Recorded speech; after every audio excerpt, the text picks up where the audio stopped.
అధర్మం హద్దు మీరినప్పుడు, అన్యాయాన్ని ఎదిరించాల్సిన వాళ్ళు చేతులు ముడుచుకున్నప్పుడు, ధర్మాన్ని రక్షించడానికి ఆ దేవుడే దిగి వస్తాడు. దేవుడే దిగి వస్తాడు. దేవుడే దిగి వస్తాడు. దేవుడే దిగి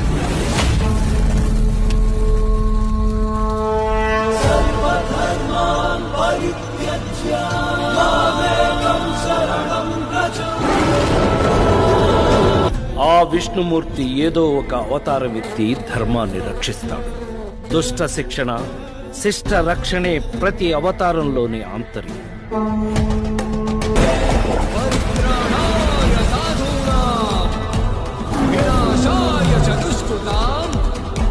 ధర్మ సంస్థాపనార్థాయ